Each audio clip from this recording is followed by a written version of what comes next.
ธรรมะพุทธังสรังสามิกดเลยหืมกดเลย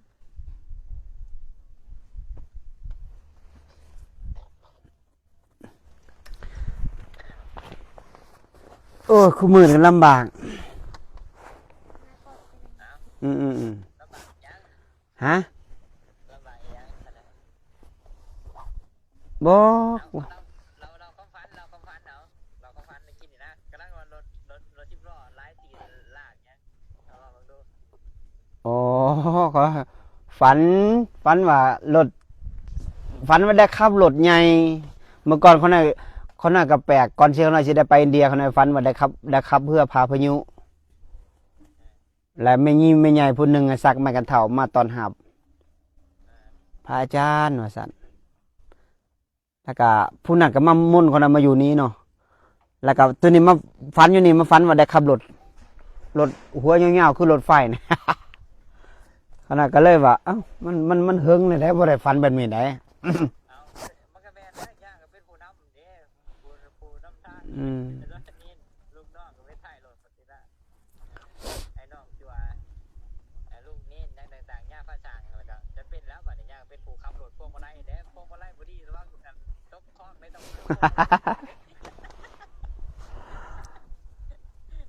ได้เยอะอันมือ15ค่ำนี่สิถวายห้องน้ำเด้ไผสิมา15 คำมักขับรถได้นี่บ่โดย15ค่ำนี่เราก็สิเอาผ้าไปเมียนในถ้ำพร้อมสาธุอนุโมทนานำคนไหนสาธุ มันมีทำน้ำตกทำกกให้แล้วก็ทำตัวนี้ทำนาพาแล้วก็ทำที่กำลังสิเฮ็ดนี่เบิ่งลูกไล่สดเหรอบ่ลูกเบิ่งมาเอาอันนั้นไม่เอากล่องมาไปจับดูลูกมาจับดูจะถ่ายอันขออนุญาตได้จ้ะเนี่ยขออนุญาตให้ไล่ให้ญาติโยมเขาเบิ่งก่อนว่าเฮาได้มาฮอดซ้ำนี่แล้วนะได้บอกอยู่บ่บอกก็ได้เนาะ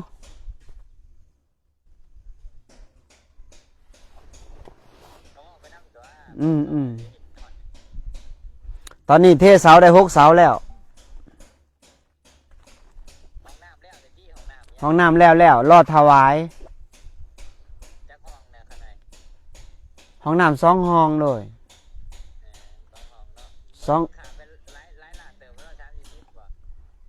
มูลค่านี่ห้องน้ำนี่ค่าสร้างนี่12 ล้านโอ้ยแต่ว่าค่าวัตถุนี่เขาได้ซื้อญาติโยมเขาโอนปัจจัยมานี่70 ปลายล้านเลยได้จ้ะขอหน่อยยังบ่เห็นมีแววยังได้70 ปลายล้านนี่ได้จักได้ดุจทางแล้วก็ได้ห้องน้ำแล้วก็ได้เสา6 เสาแล้วก็ได้โบมดูดน้ำแล้วก็ได้ไม้นี่เด้ไม้ลายแผ่นไม้ลายยางอีกไม้ตรงไม้โอ้ได้หลายสมควรอยู่แต่เงินปัจจัยรอแต่รถซื้อน้ำบาดาลนี่นะ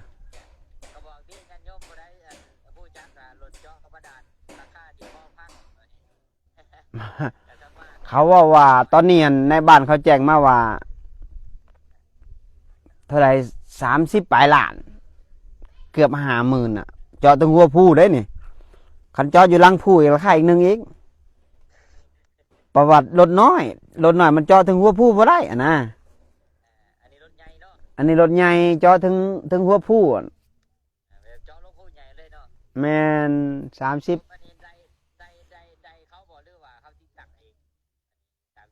อันนี้เขาบอกให้ใส่กันเจือนให้ซื่อเขาหาประกันให้เขาบอกทอใส่มดลงหลุมที่น่าจะเป็นนิสันมั้งเขาหน่อยยังบ่ทันล่มนะ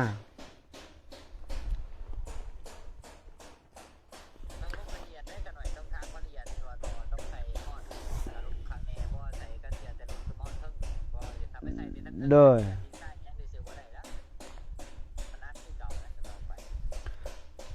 อันคันเกิดว่าเฮาถังน้ำสางแล้วน้ำดื่มนี่นะเฮาก็สามารถดื่มได้นะเพราะว่าเฮาใส่น้ำหัวเสือนี่ไม่ออกน้อยอยู่ที่ ไม่ออกหน่อยออลิเวอร์เกิดนะอยู่ที่อเมริกาเปิดอุปถากเดือน120แพ็คโมทนาสาธุน้ำไม่ออกหน่อยเด้อนี่น้ำดื่มหัวเสือ ปุ๊บอยู่ที่เดือนหนึ่ง กลุ่มอยู่โดย เดือนประหยัดเนี่ยเด้ เดือน20แพ็คเพิ่นให้มาสาธุโมทนาน้ำไม่ออกหน่อยเด้อออลิเวอร์เกิดอยู่อเมริกา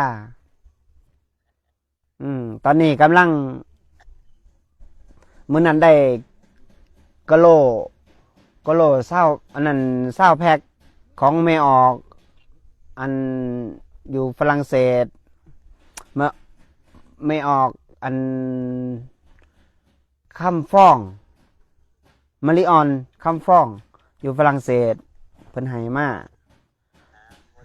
โมทนาสาธุนำญาติโยมที่อุปถัมภ์คำสู้ผู้ ลำบากเลยเนาะมันยากกับมันก็ไก่เนี่ยซ่องมาเวลาเปลือกของเขามาส่งมันก็แพงเนาะมันไก่อย่าง โดยคันสิซื้อน้ำตุกใหญ่แล้วต้องจ้างรถเด้บัดนี้จันหั่นน่ะซื้อน้ำตุกใหญ่นะเขาต้องจ้างรถพร้อมเพราะว่ามัน40กิโลได้หอดจากตัวเมือง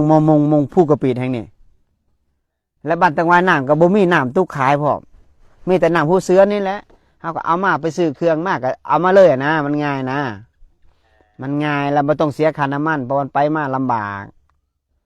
นี่ทำนี่ลูกยกให้ญาติโยมเบิ่งแน่นี่อันนี้นั่นได้6เสาแล้วนี่ยังตั้งเสาลูกแล้วก็ทั้งลุมจะเป็นถ้ำทั้งเทิงจะเป็นกุฏของครูบาเองนี่เพราะว่ามันได้ทั้งลุมเนี่ยใส่อากาศเย็นบำเพ็ญเพียรภาวนาบ่มีไฟฟ้าเด้ทั้งเทิงนี่จะใส่เวลามันเย็นอากาศร้อนคือไปนอนทั้งเทิงกลางเว้นนี่อยู่ลุมทั้งเทิงนี่อยู่เทิงอากาศเย็นนั่งสมาธิได้บำเพ็ญเพียรภาวนาได้สะดวกสบาย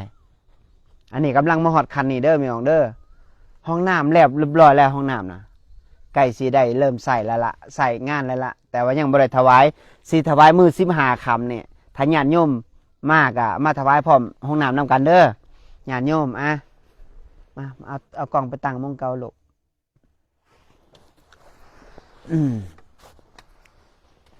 แต่ว่ายังไม่ได้อัปเดตลงเนาะว่าห้องน้ำมียังแล้ว โดยเพราะว่า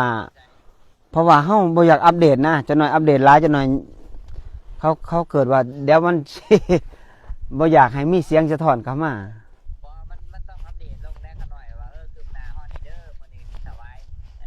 โดย จะได้เห็นว่าแม่น เดี๋ยวนี้นะ มื้อ15ค่ำนี่มุ่นพาอาจารย์มานำได้บ่15ค่ำนี่ โอ้ยยังบ่ทันขน่อย อย่าบ่ทันเนาะมื้อ15ค่ำนี่สิถวายห้องน้ำเด้อญาติโยมบ่ว่าอยู่ในต่างเมืองต่างแขวงทั้ง4ทิศได้ต่างประเทศอยู่ฝรั่งเศสอยู่อเมริกาอยู่ทั่ว4ทิศอยู่ญี่ปุ่นอยู่สวิตเซอร์แลนด์อยู่อิสราเอลอยู่ไสเยอรมันที่ญาติโยมได้โอนปัจจัยมาอยู่ไทยและลาวต่างแขวงต่างเมืองเบื้อ15ค่ำนี้สิมอบถวายห้องน้ำผู้ละเล็กผู้ละน้อยโอ้สาธุโมทนาบุญนำเป็นบุญเป็นกุศลของครูบาได้สร้างฟังส่วนญาติโยมฟังอริยทรัพย์ไว้ในพระพุทธศาสนาจักสิเอาความดีหยังตอบแทนญาติโยมก็มีแต่ธรรมะ4ทางออกจากนรกแม่นบ่อาจารย์บ่มีหยังให้นอกจากสิ่งนี้ได้แต่เป็นแต่เพียงแต่ผู้บอกแต่ผู้ลงมือกระทำต้องเฮาเอง ลงมือกันทำมันคือญาติโยมไม่ได้เพิ่นได้สละจาคะมาญาเป็นครูพาเฮ็ดพาทำมาเจอแต่ว่าญาเฮ็ดนี่ก็บ่แม่นของญาดอกเป็นของพุทธศาสนาถวายเป็นของพุทธศาสนาสามารถไปอยู่ได้เมื่อทั้ง4ทิศคือย่าเว้าหั่นแหละถวายทุก4ทิศเป็นของพุทธศาสนาบ่ได้สร้างให้องค์ใดองค์หนึ่งดอกที่ญาเฮ็ดในงานมันบ่มีไผไปได้มีแต่ดำรงใช้ประโยชน์เกิดในแผ่นดินในประเทศบ้านเมืองเฮา สร้างนี่ก็ ตาย ขอหน่อยว่าเลยว่าสร้างไว้ให้พระพุทธศาสนาเนาะจ้ะเนาะสร้างเพื่อสงฆ์และก็บ่ได้สร้างเพื่อตัวเองและขอหน่อยก็บ่ได้เป็นเจ้าอาวาสพร้อมได้แต่ก็จะให้เป็นลูกศิษย์ลูกหา ซึ่งเฮาบ่ได้อยู่กันตาม สร้างไว้ซื่อ ได้ไปอยู่เฮาก็ยอมได้อันนี้ โดย บ่ได้ไปใส่ไปซอยอ่า โอ้ยทำ เอาทางเป็ดเลย ทำงามขนาดยายเนย3ทำเนี่ยทำน้ำตกนี่งามขนาดมื้อนี้เขาหน่อยไปชวนเด็กหน่อยไปนั่นเด้ไปกับพ่อออกเขาไปพิจารณางัดงนหินออกน้ำให้มันได้ปูเตียงได้แล้วบ่ให้น้ำถึกอะนะโอ้เย็นเย็นรู้สึกเย็น คือมีน้ำอยู่ในเฮ็ดน้ำบ่นั่นน่ะเป็นห้องน้ำบ่นั่นน่ะ บ่มันเป็นน้ำตกลงมามันเลิกเลยจัน อ๋อ โดยเลิกอยู่หั่นนั่นแหละโดยแล้วก็เวลาน้ำพ้นน้ำจะขังอยู่หั่นโอ้อาบสบายเลย มันเป็นน้ำของน้ำสะอาดโซนทางนั้นน่ะจะเป็นถ้าเกิดว่ามีญาติโยมสิโซนทางนั้นจะเป็นโซนพระแต่มีทางธรรมหลายๆนะโซนทางนี้โซนของไม่ออกของญาติโยมของแม่ชีแม่เขาฮะ เฮ็ดพายเอาหินมากันหินเป็นพายอัดน้ำไว้ก็ได้ตัว ได้แต่ว่าเขาหน่อยตอนนี้ยังเฮ็ดให้มีกุฏที่นอนก็เห็นบ่ที่นอนเขาหน่อยแล้วนี่ที่นอนเลยนี่ญาติโยมนี่ที่นอนของครูบาเลยนี่เวลาพ้นตกมากเขาหอบ สำคัญคือที่นอนเด้อเขาหน่อยยามพ้นเลยสิเข้าพรรษาเนี่ยต้องให้มีบ่อยู่บ่นอนแฮปปี้บ่บังเด้ โดยนี่แหละทำนี่จะไว้ให้เด็กสามเณรน้อยทำนี่นะเวลาพ้นตกมากพอได้ส้นเวลาร้อนมากพอได้ส้นถ้าขอเพียงเล็งแต่ทำอย่างเดียวตอนนี้นั้นเล็งทำแล้วคันทำแล้วปุ๊บทางน้ำสางบัดนี้ทางน้ำสางแล้วโอ้ยบ่มีความจังจะค่อยๆไปบัดนี้ตัวนี้นะมองนอนนี่คือเขานอนนี่นอนจังได้ก็ได้ปลุกตู่ปลุกหงายเห็นบ่นอนมองได้ก็ได้ แต่ว่าสามเณรนอนนี่ต้องให้มีที่อยู่ที่นอน คือทำเนี่ยทำเฮ็ดสร้างไว้เนี่ยโอเคแล้ว เติมอยู่ที่เท่าไหร่ครับ ทำบ่ เหมือนกัน โอ้ยอยู่ได้ประมาณ10 องค์อ่ะได้10 องค์ได้โดย ดีนะเฮ็ดข้าวพระธาตุอยู่ทั้งเทิงเฮ็ดเป็นกุฏิทั้งลุมเฮ็ดเป็นถ้ำ โดย ทั้ง ทั้งสอง ทั้งเทิงนี่เขาน่าสิใช้ทั้งเทิงนี่เป็นกุฏิทั้งลุมจะเป็นถ้ำถ้ามันเย็นก็อยู่ลุมมันร้อนร้ายก็มันนอนอยู่เทิงจังซี่นะเพราะมันสับเปลี่ยนไปมากคันใด แต่ว่าต่อไปนี่บ้านเมืองมันสิฮ้อนเด้ โดย เฮากบนะยังคือกันต่อไปเด้ว่าหน่อยต่อไปมันสิฮ้อนขึ้นแต่ละปี ขอหน่อยพยายามได้อาจารย์พยายามรักษาต้นไม้ไว้หมัดไว้บ่ให้เขาตัดบ่ให้เขาหยังนะพยายามบ่รักษาไว้โอ้เขียวอมทุ่มต้นไม้งามฮะ คันนี้ก็มาปลูกตื่นเป็นน้ำก็ดี โดยมาปลูกแล้วมาปลูกเติมเดี๋ยว15 คำเดี๋ยวมีต้นไม้นี่เขานำมาปลูกกกหอกกกให้ไว้ปลูกไว้ เห็นบ่โดยเวลาเพิ่นเว้าพระนี่เท่าเพิ่นจะว่าป่านี่คู่กับพระเทวดาคู่กับสวรรค์ก็เหมือนถ้าว่าพระบ่อยู่คู่กับป่านี่บ่อยู่กับป่านี่ก็เปรียบเสมือนเทวดาบ่อยู่ในสวรรค์ โดยคำมุก โดย เทศไว้อะนะป่ามันอยู่แล้วมันเย็นมันราบรื่นถ้าบ่มีต้นไม้ใบหญ้านี่อยู่ก็ร้อนร้อนหลายคุมื้อนี่สิร้อนขึ้นต่อหน้าร้อนไปเรื่อย แมนนี่แหละเขาเราเฮ็ดทำไว้เผื่อนี่แหละเผื่อหยังโซนตะพุ่นก็มีทำโซนพุ่นก็มีทำโอ้เปรียบเสมือนเนี่ยกุ้ง ๆเลย อันภูเขาแห่งนี้นะว่าตามสื่อเปรียบเสมือนคนหน่อยเคยมาอยู่ทำมันที่เขาหน่อยไปเห็นอ่ะนะมังนาวแตกเงือกแล้วเข้าไปมันเย็นฉ่ำมันนะมันเคยสัมผัสคือเป็นวัดเก่านี่นะอาจารย์ ย่านี่ก็คือรู้สึกได้อยู่ มันคือเป็นวัดเก่าอ่ะ มันสัมผัสได้อ่ะไปหยุดจุดตัวนั้นจุดนี้โอ้มัน รู้สึก บางทีเขาเคยไปเขาบ่ฮู้ว่าชาติใดชาติหนึ่งเขาเคยไปในนอนเขาหน่อยที่เขาอยู่นี่เป็นบ่งเก่ามืดทางนั้นที่เขา โดย เป็นบ่งเก่าที่เขาเคยเที่ยวเคยอยู่มาแล้วเขาหน่อยเพราะว่าเป็นมนุษย์หรือว่าเป็นสัตว์อาจจะเขาเคยอยู่เป็นสัตว์จะมีหรืออาจจะอยู่เป็นคนจะมี อืม แต่ว่าสิ่งที่บนเขาอยู่เยอะเคยสิ่งที่บนเขาไปก็เหมือนหรือเขาอยู่ก็เหมือนเป็นบ่งเก่าเขาหมดแหละ โดย บอกว่าถ้าคนชาติได้เดียวเขาจะด่าไก่นี่ละคือบอกเขาได้มากนี่คือกันนี่คืออะไรประโยชน์นี่ เป็นจะได้อยู่ในถ้ำอยู่ไทยเป็นจะได้ อากาศดีปะ อากาศมีหอยว่าเลยขักรับลื่นดีขนาด อืม ยังไม่ยังออกยังขับหมดแล้วฉันเขาแรกก็ขึ้นว่านี่ก็อยู่เดียวตัว อ๋ออยู่เดียวการปีกวิเวกอยู่ถ้ำนี่มีความสุขเลยมีสุขแล้วก็อยู่ผู้เดียวเนี่ยเป็นสมถะ1มาได้ความสงบ2มาได้ปีกวิเวก3มาเนี่ยได้แบบพึกสติได้ดีอ่ะ แบบเบิ่งจิตเบิ่งไปเบิ่งไปมันจะม่วนแบบมันรู้สึกว่ามันอบอุ่นอ่ะ และเฮาอยู่นี่ อยู่ในธรรมเฮิงก็บ่ได้เด้คือเขาน่ะอยู่ใน6 เดือนนี่อยู่ในธรรม6 เดือนนี่แล้วมันจะออกไปจากธรรมแล้วมันทรงคิดฮอดธรรมอ่ะนะมันไปใส่บ่ได้อ่ะนะมันเคยสัมผัสอ่ะนะเออ เอาข้าน้อยไปหาจุ่มย่าจมูกเดือดหันก็ได้ก็ทำจ่อยเนาะมันอยู่ทำมันเย็นเท่านั้น มันเย็น ความเย็นในเฮานั่งสมาธินี่เขาความสงบไว้ได้นั่งสมาธินี่เย็นนี่บ่คืออาการร้อนนี่นั่งเหือออกมันงุนงิดเด้งุนงิดแล้วอารมณ์มันพุ่งซ่านมันบ่ได้เจริญสมาธิเจริญซ่านนี่เจริญอากาศเย็นอืม อยู่กับฉันนี่แหละงูพวกนี้ก็ร้ายอยู่นี่ก็ธรรมดา เมื่อวานนี่ปล่อยไป4 โต มาโผล่ทั้งนี้เด้อมาโผล่อีกตัวนึง เออปล่อยกระรอกตัวหนึงเมื่อวานนี่โมทนาสาธุนำเด้อญาติโยม เห็นบ่ปล่อยทั้งนั้นมันมาโผล่ทั้งนี้ โดย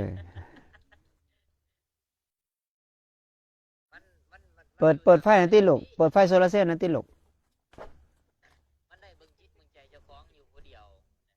โดย อยู่ผู้เดียวมันจะพูดกันจะได้อ้าวเบิ่งมันไปเบิ่งความในกิจปรุงแต่งเบิ่งนี่ล่ะเบิ่งมันไปแต่ละมื้อไปทั้งเขาหน่อยก็คือที่มาอยู่ผู้เดียวไอ้จนทำมันอยู่ผู้เดียว อืม ก็ย่างขึ้นจากวัดอะไรขึ้นมาเนี่ยก็ประมาณ600เมตรประมาณนี้แหละแต่มันสูงกว่าทำผู้ที่เข้าไปนะ ถ้าอาจารย์มาจำภาษานำเขาหน่อยนะโอ้ยสบายเลย อยู่โซนใดก็ได้ กว้างไปอยู่นั่นก็ได้อาจารย์อยู่มงน้ำข้ามออกอะนะน้ำข้ามออกมันจะเย็นต้นไม้กอดกระบุ่มเลย ต้นไม้ใหญ่อะอาการนี่เย็นฉ่ำเลยอะเหมาะเจาะกับนั่งสมาธิเลย ครับ อยู่แค่ใต้ต้นไม้นี่เวลายามฝนนี่ระวังอย่างเดียวก็ได้ระวังงาใหม่ แมน ด้วยระวังงาใหม่บ่เหมาะปานใดแต่ว่าทำนี่มันเวลายามฝนนี่มันบ่เป็นตะยูบ่พอหน่อยนี่มันซื่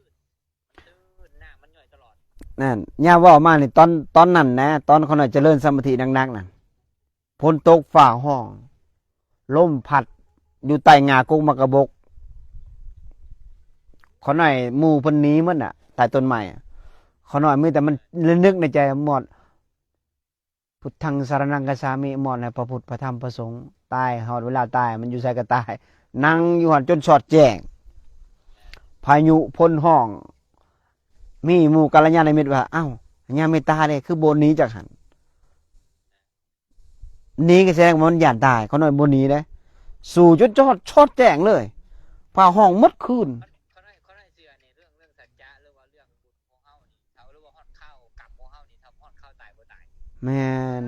โด เป็นจังได๋ก็บ่ตายข้าน้อยนี่ผูกคอตายนี่แต่7 โมงจนฮอด4 โมงเช้าบ่ตาย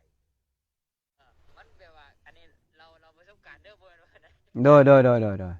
เพราะว่าจิตเฮาคล้ายๆเฮาเคยฝึก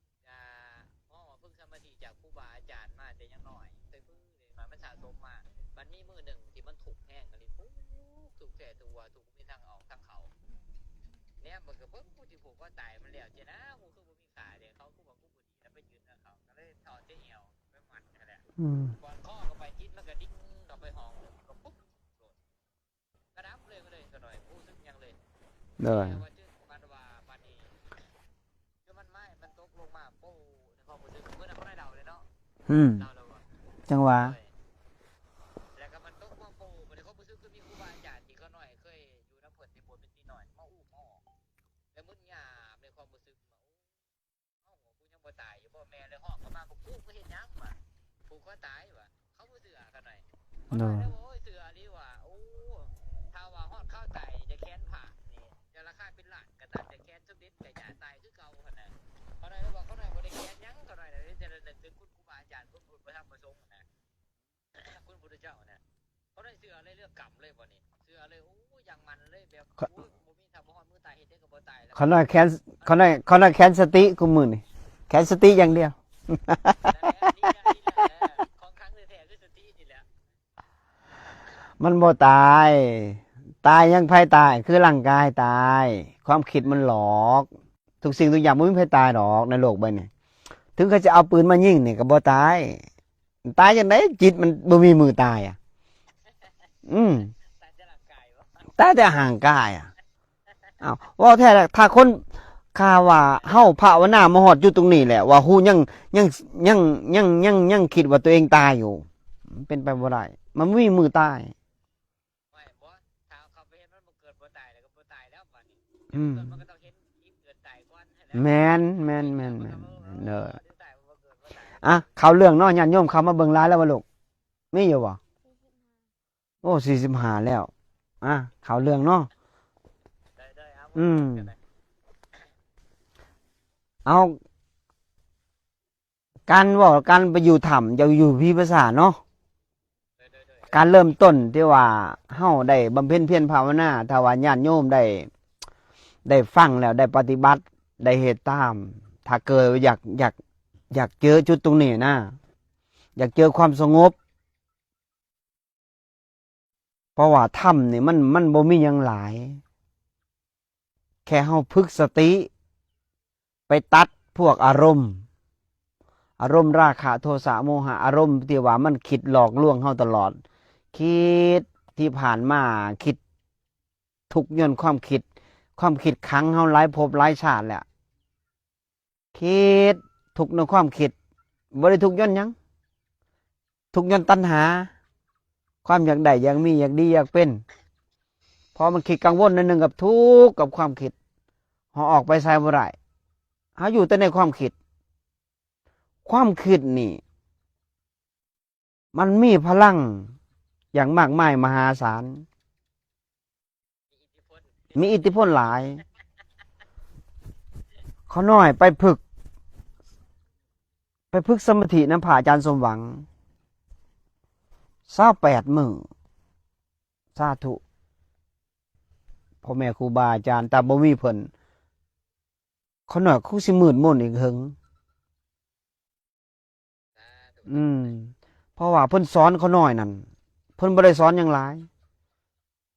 ฝึกเพิ่นบอกฝึกเบิ่งจิตเบิ่งลมเบิ่งจิตผมบ่ได้สอนหยังหลายนะแล้วเฮาไปเฮ็ดเองบัดนี้เบิ่งลมนั่นได้เนาะเพิ่นว่าให้เห็นลมเขาน้อยกับห่วยมันเห็นจังได๋ลมมันเห็นนะให้เบิ่งจิตเบิ่งบ่เป็นเบิ่งจิตเบิ่งนั่นได้เบิ่งบ่เป็น เลยให้เบิ่งลมเบิ่งจิตเบิ่งได้เด้บ่ดามีกัลยาณมิตรละบ่คุยกันนี่แหละสนทนาธรรมกันนี่แหละก็แลกเปลี่ยนกันเนาะคนเพิ่งก็บวชใหม่เนาะโอ้เบิ่งลมนะนี้นั่งเพิ่นก็สอนให้นั่งเบิ่งแล้วมีองค์หนึงครูบาองค์หนึงชวนคนนั้นไปพิพากษาช่วงแรกๆบ่ไปแหละโดยซื้อแต่บ่ไปและมีองค์นึงมาท่าเขาหน่อยอีกแต่ละมือเขาจะท่ากันปฏิบัติธรรมอยู่ในหนองหลวงน่ะท่ากันถ้าไผใจไผยอมตายแทนพระพุทธพระธรรมพระสงฆ์น่ะต้องกล้าไปสินะมีองค์หนึ่งเขาบอกใส่เขาหน่อยกับเกิดมาศาสตร์เดียวมันตายซะนะมันท่า3 มื้อบ่รับบ่นอนแน่ไปบอกนี่จะซิกบ่เฮา3 มื้อบ่รับบ่นอน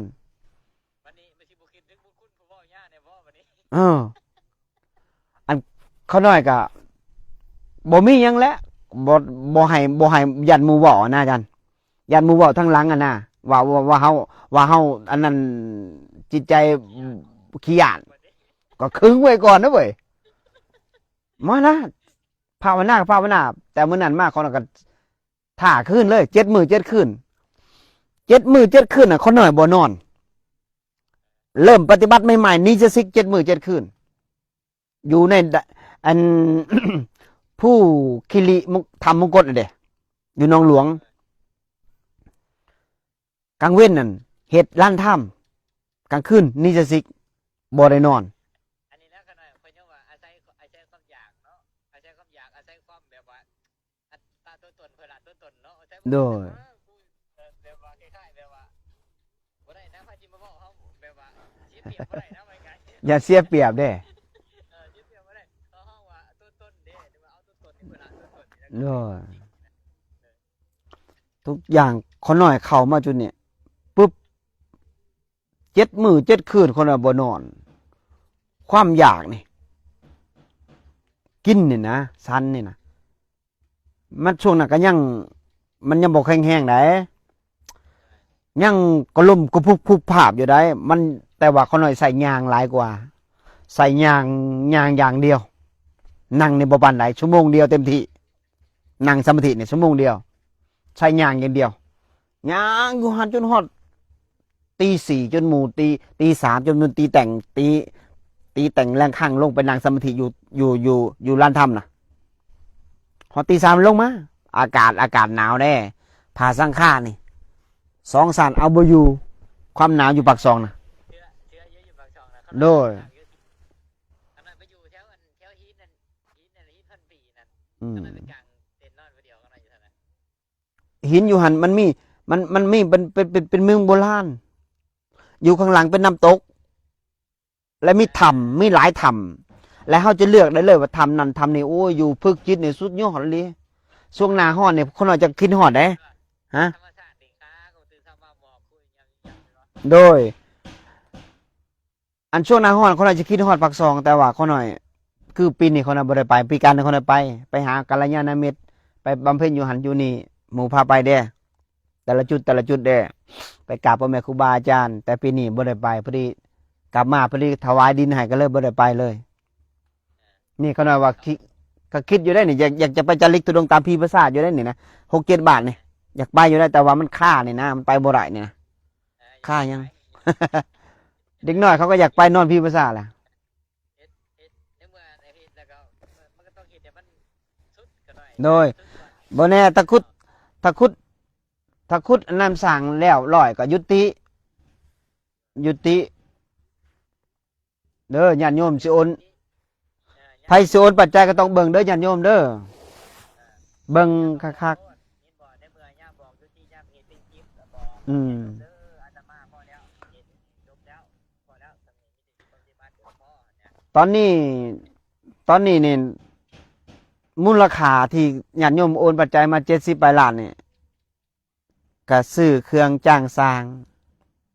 ตอนนี้เหลืออยู่ ประมาณ20 ล้านหรือ30 ล้าน เพราะว่า เจ้าบาดาลเอา สิเจาะบาดาลตอนนี้การสิเพียงพอหรือบ่เพียงพอก็สิเฮ็ดกุดอีกเด้กุดเพื่อสินอนอันช่วงเข้าพรรษานี่นะจะเฮ็ดถ้ำนี่เองสิบ่เพียงพอดอก แต่ว่าคันเกิดว่าเฮาสิสานต่อก็ มันก็ต้องสานต่อมันเพราะว่ามันบ่มีมุงอยู่มุงเศร้านะแม่นและผู้หนึ่งมาผู้มีน้ำอาบน้ำกิน ผู้มีมุงนอน มันก็เว้าได้เนาะ เห็นบ่อันนี้แหละเป็นเครื่องทดลองเขาก็ แต่เฮานี่เฮ็ดบ่ได้หรูหราแค่อาศัยอยู่บำเพ็ญเพียรภาวนาจะซื้อบ่ได้เฮ็ดหรูหราหรอก นี่เขากินนิจบาตได้พอนอนแล้วอันนั้นบ่ปวดที่หัวก็พอแล้ว มุงหญ้าก็ดีนะตอนนี้สั่งหญ้าเข้ามาอยู่ตอนนี้สั่งหญ้าเข้ามาเอาไปฮอดสมาธิต่อเนาะบัดนี้เนาะ ได้ และเขาน้อยออกจากอยู่หน้องหลวงเขาน้อยพึกสติได้ประมาณเกือบเดือนหนึ่งอ่ะ สติเริ่มตั้งมั่น เริ่มตั้งมั่นและจิตมันกระวนกระวายบัดนี้ มันไปเห็นเนี่ยมันสงบแล้วมันไปเห็นนะเห็นหยังคือมันอยากไปมันคือฝันแน่บ่เหรอแน่คือมันคือไปผู้นั้นมานิมนต์แน่คือไปย้อนอยู่วิปัสสนาแน่มันฝันเห็นมงพิปัสสนาหันบัดละเฮาย่างไปเนี่ยเฮาไปเจอกระแมนในภาพที่เฮาฝันเลยแหละ เป็นนิมิตหมาย แม่เป็นลิมิตหมายมันก็งงคือกันว่ะคือปุ๊บคนออกจากหนองหลวงไปปุ๊บคนละย่างจากปากซองนะลง นักปฏิบัตินี่เห็นอย่างคู่คนแหละกันหน่อย โดยเขาน้อยย่างจากหนองหลวงมาย่างทุดงค์เองเหรอเด้บ่เคยย่างทุดงค์จักเทื่อตั้งแต่เกิดมา แต่มือนั่นคนออกมาปุ๊บกลับเมืองโขงกลับไปสู่อันแสดงเขมรคนน่ะเข้าไปย่างจาริกลงไปแสดงเขมรน่ะย่างอย่างเดียว และเมื่อฮอดมงวัดที่เขาหน่อยบวชนะเขาหน่อยก็นอนคืนนึงและลิมิตเข้ามาปุ๊บมีอัน คนเขาลิมิตเขาหน่อยนะใส่ผ้าสีขาว ใส่ผ้าสีขาวมาบอกเขาหน่อยว่า เจ้าคนเขาพี่ภาษาเราอะโอ้ยบอกเขาดอกยันผีเจ้าของว่าโอ้ยเราก็หัวขวัญโอ้ยมึงเอากระถากูนี่ไปเราอะแล้วก็สูบยากรอกบางใหญ่ได้ใส่ผ้าสีขาวเด้ใส่ผ้าสีขาวสูบยากรอกบางใหญ่หนึ่ง กองใหญ่ในคนละทึ่งนี่แล้วก็นวดสีขาวๆสิแหละนวดสีขาวแล้วสูบยาแล้วก็หัวขวัญหันต้นโพนั่นแหละวะต้นไห้นั้นแล้วมือที่สองเขาเลยฝันเห็นต้นกกไห้นะแล้วกบตัวบางใหญ่นี่เป็นตาสีฟ้าแบบจ้าเลยแหละในกกไห้นั่นแล้วเขาหน่อยก็ต้นเศร้ามากเขาหน่อยก็มีพอออกไปนิมนต์ไปสันเขาอยู่หน้าเล่าแล้วเขาเลยย่างผ่านกกไห้น่ะเอ้ากกไห้นี่มันคืออยู่ในความฝันแท้นะโอ้บักสันเขาแล้วเป็นนั่งคิดไปถามครูบาหำว่าครูบาหำเอ้ยป่ะกกไห้นี่เขาในความฝันแมนบ่แล้วก็มีคนเขาลิมิตฝันว่าจะมาบอกให้ไปฝากบ้านอยู่อันนี้มันพีภาษาเก่าเด้ครูบาหำว่าพีภาษาห่างน้ำไหลลงมาอันไหลซบลงมาเขามาเผาวงนี้คนตายกับเผาวงนี้หาหน้าว่าคนหน่อยก็มานั่งพิจารณาเบิ่งมาแล้วก็ไปเปิดธรรมะเบิ่งหลวงปู่ชาเมื่อนั้นเปิดจะไปกดจังไดแหละอันไปยืมโทรศัพท์ของอันนั้นของญาติโยมที่มานอนลินในวัดนะขอฟังธรรมะแน่เมื่อไหร่อยากฟังธรรมะบ่อยากแล้วก็เปิดมาปุ๊บหลวงปู่ชาบอกว่าไผญาติพี่เขาพี่ภาษาสั่นมันแมนบ่เนาะบัดนี้ตอนแรกมากอะจับกดลงมาปุ๊บย่างไปเลยประมาณ4 โมงแรง5 โมงแรงย่างไปปรากฏเลยเอาเป็นมด แล้วนึกถึงไปนั่งสมาธิปุ๊บอันกดเขาหน่อยนี่นะประมาณ8 โมงกลางคืนนี่นะกำลังสิวายพระก็วายบ่ได้สิลุกไปเหี่ยวก็ลุกบ่ได้มันหยาดขามันสั่นทดสิละเหือนี่ออกสมิธกระโพดนี่อันไม้อันนั้นก็ล่มพัดอันกกให้นะไม้มันฮักกาคุบใส่หัวกดคนละปีจังสี่แล้วบัดนี้ตุบไปขว้างอันเสียงยางมันนะตึบโอ้ยตายแล้วบัดนี้ใจสั่นเต้นตับคือหัวใจสิดอนออกเนี่ยไปเบิ่งเงือนี่สมิธกระโพดเปียกมัดผ่านี่ก็ทนซะแล้วอนาปานสติกับมันออกมาเองเนี่ยตาย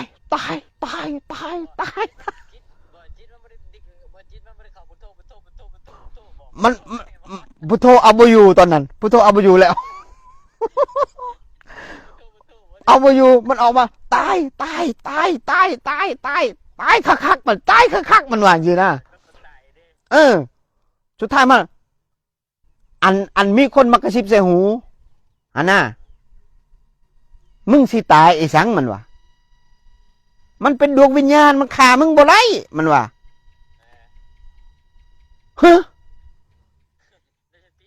สติกลับมาเลยดึงล่มทึ่งขึ้นมาวันนี้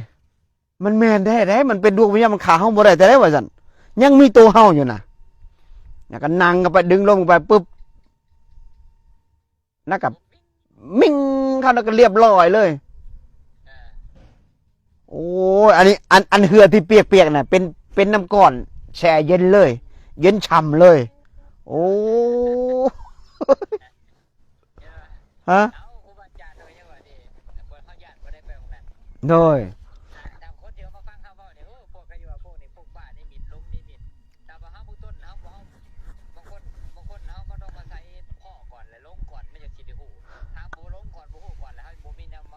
เอาขนมเด็กหน่อย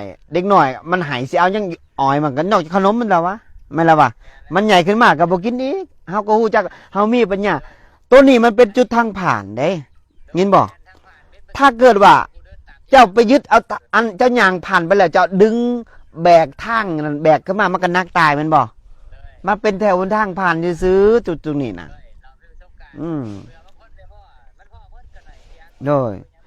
และพุ่มวัดอยู่ที่เขาหน่อยบวชนะอาจารย์ ดีขนาดไหนทุกวันชิ้นนี่นะแล้วนุ่งผ้ากะโหลมาหลดแล้วมาหนวดให้ได้แล้วมาบีบให้เขาหน่อยได้แล้วบอกว่าให้จะไปมงหันไปมงนี้หันใจกับมันย่านได้แต่ว่าสู่ได้ย่านเต็มไปได้บางคนมาเข้าฟันปุ๊บแล้วมาสีหนาใช่ปะเจ้าบ่แม่นพระเราคันพระมันต้องยอมตาย แม่นยังเนาะกูบ่นี่เนาะ งานเขาอีกแล้วพ่อง านเข้าอีกแล้ว อยู่อันนั้นดอนคาไล่ดอนคาไล่ผีดุขนาดไหนหมดน่ะนะถามครูบ้าว่าไปโอ้ขอยบ่ไปน้ำเจ้าดอกเราวะขอยกระยานคือกันจำเป็นต้องไปอยู่ข้างๆมงกกอันนั้นกกตาล มันมีกกตาลกกขี้เล็กเขาก็มานั่งอยู่หันแหละ อยู่หนามไหลลงมานะนั่งอยู่หันปุ๊บปุ๊บปุ๊บประมาณได้ยินเสียงย่างนะเสียงตึบตึบมงหันน่ะดอนเขาเอิ้นว่าดอนไต่พอเท่า สมัยนั้นนั่นระเบิดลงอยู่หันบ่แตก สมัยอยู่หันนะบ่แตกมันเป็นศักดิ์สิทธิ์มงหันนะเขาน่ะก็พึกอยู่หันหลายเติบ และมีครูบาอาจารย์องค์หนึ่งเล่าว่า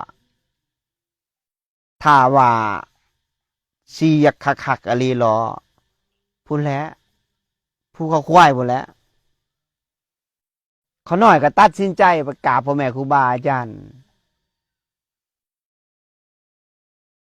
ออกจากชายแดนเขมรไปเลาะอย่างจาริกธุดงค์ขึ้นมาตำรวจจับอ้อมขางอ้อมเอวเขาหน่อยได้อาจารย์สิไปใช้สันส่วนช่วงโควิดเด้เขาหามมันนะเขาหามออกบ้านนั้นบ้านนี้โอ้ยเขาว่าบ่ได้ดอกคอยรถมันยังแล่นได้คอยกระปาได้ยางได้คือกันแล้วเขาว่าเขตนั่นเขตเขมรมันยังยางทุดงยางได้ไม่ละว่าเพิ่นก็บอกดีแน่บอกให้แน่บางคนนะมันก็บอกบ่เสมอต้นดอกคู่เพิ่นแน่มาจะบ่ยันบาปบ่ซั่นเพิ่นบางคนก็ปล่อยไปแล้วมาฮอดจุดตรงหนึ่งเขาน้อยบ่กล้าเข้าไปนอนวัดเด้เพราะว่าย่างเขาตรวจหาพรรษาหน่อยเด้ร้อยปุ๊บคำซ้ำนี่แหละเขาน่ะก็ร้อยคัมภีร์ภาษาปุ๊บตอนเช้ามาเขาเลยบิณฑบาตไปต่อ ยังจะตัวมหานางเงินยังก็อันใบอันสักโควิดหมดเลย ใบสุทธิคนน่ะก็มี แต่ว่าคนหน่อยเป็นภาษาหน่อยได้ภาษาอ่อนได้เขาว่าพ่อแม่ครูบาอาจารย์เพิ่นเตือนไว้บ่ฮอดหาพรรษานี่อย่างทุดงค์นะแต่จิตใจเขาหน่อยนี่มันย่อมตายนะย่อมตายเว้ยถ้าเกิดเจ้าชีมันพิจารณาว่า ถ้าเกิดว่าเขาอยู่ฮอดหาพรรษานี่เขาจับกิเลสมันหลายโพดนะแล้วมันจะล่มกิเลสมันยากนะมันพิจารณานะตรงนี้มันเกิดขึ้นกับเองไหนไม่ดีนะภาวนา 1 ภาษา 2 ภาษา 3 ภาษาในภาวนาคักขนาดไหนแต่มันลายขึ้นแล้วมันขี้ข้านบ่นี่อันน่ะอันนี้เฉพาะตัวเขาหน่อยได้เขาหน่อยว่าตัวเขาหน่อยได้กิเลสมันกวมแล้วไปบ่ได้เดี๋ยวก่อนติดนั่นติดนี่ติดเลยไปใส่บ่ได้บ่นี่ก็จบแล้วทีนี้เขาน่ะย่างขึ้นนี่ผีปีศาจที่ดุที่สุดนี่เขาหน่อยมานอนอยู่บ้านเกิดเขาหน่อย3 คืน 3 มื้อมงเผาโยมแม่เขาหน่อยเอง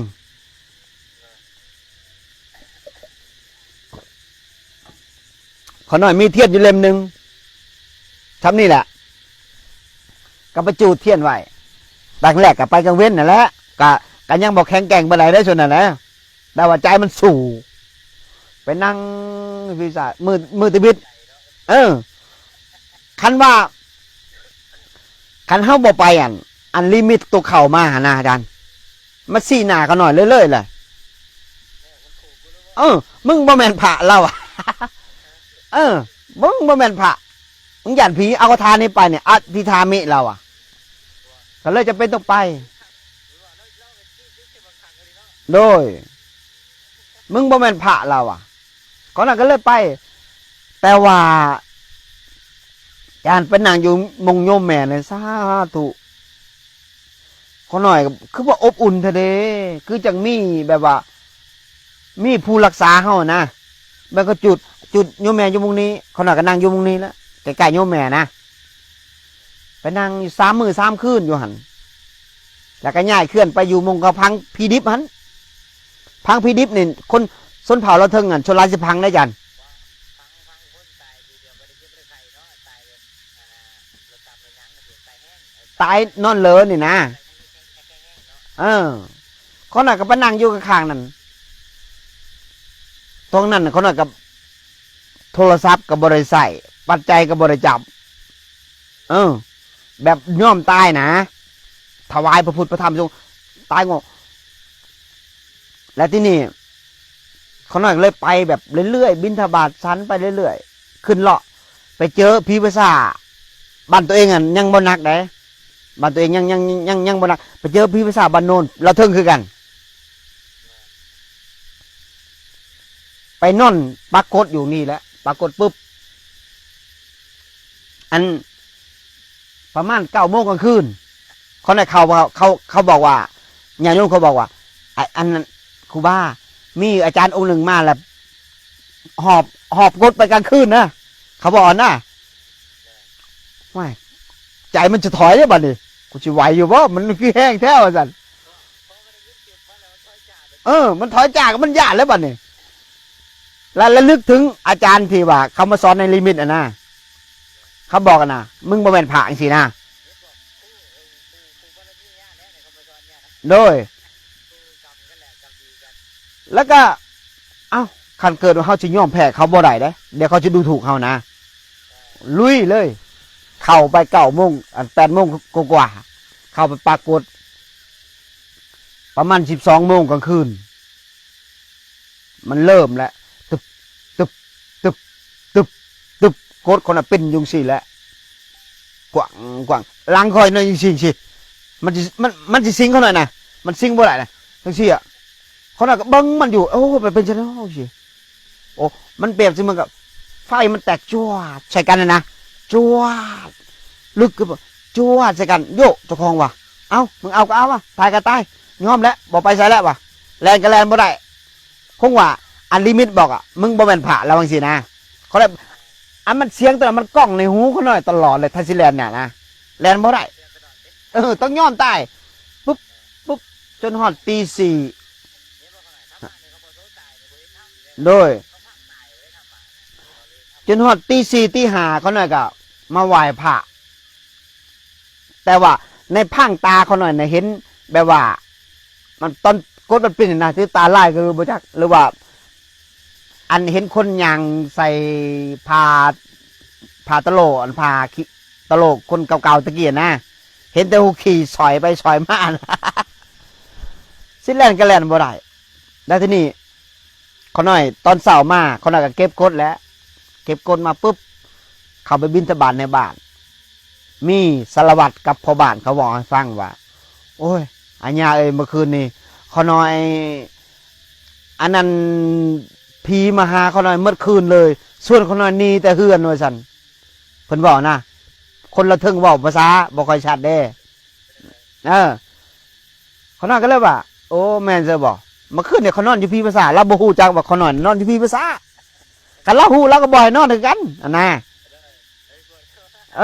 เขาได้ไปแบบจู่โจมนะไปกลางคืนเด้และพี่ภาษาที่เด็ดๆที่เขาหน่อยไปนั่นแถวนี่แถวท่าแขกมงท่าแขกในมงนึงมงที่มงเขาจูดอยู่ควังกันเขาหน่อยไปนอนเขาจะบอกมงที่เด็ดๆนี่มงที่มาเขาจะเจอนะ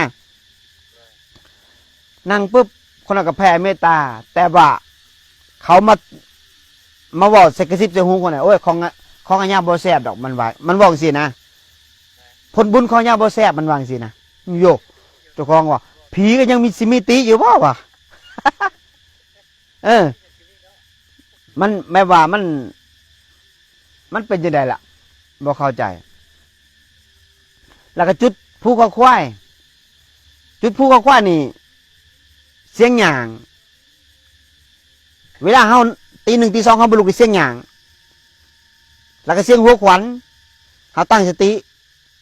แล้วก็เสียงสูตรเป็นภาษาบาลีเอวเมสุตังอะนะอยู่ภูเขาควายนี่ตลอดเวลา5-6 เดือน แล้วก็เสียงหัวขวัญนี่ฮะ ดีก็มีคนมาสวดธรรมจักรให้ฟังเลย โดยสวดธรรมจักรนั่นคู่ขึ้นเขาน่ะไหว้พระประมาณ7 โมงนั่งสมาธิฮอด9 โมงมันไหว้ต่อ เพิ่นก็สวดต่อนะเอวเมสุตังแต่ว่าเขาหน่อย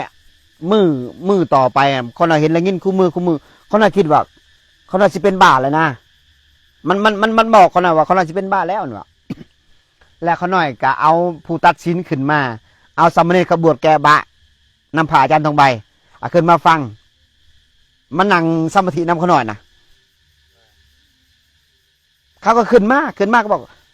เขาหน่อยบ่ปากแล้วก็เขาหน่อยกับเบิ่งว่าเขาสิคิดยังไงนะเขาก็บอกบัดเขาโซเลกันมาเนี่ยโอ้เสียงหัวอยู่หันและเสียงเทศออกมาจากธรรมนี้โอ้แสดงว่ากูบ่แม่นบ้าแล้วซะนะกูเลยยินคือกันมันเลยยินกันกับกูว่าซั่นมากอยู่ปุ๊บตลอดเวลาเขาเลยพึกจนเห็นความคิดตัวเองจนหูจักว่าตัวเองเอาตัวเองรอดแล้วบัดนี้เขาน่ะก็เก็บกดออกจากธรรมจาริกขึ้นธุดงค์ต่อขึ้นหลวงพระบางต่อไปเขตนี่เขตวังเวียงเขตกาสีคนน่ะป้ายองค์เดียวมงได้เขตคนน่ะเข้ามีมงหนึ่งก่อนฮอดวังเวียง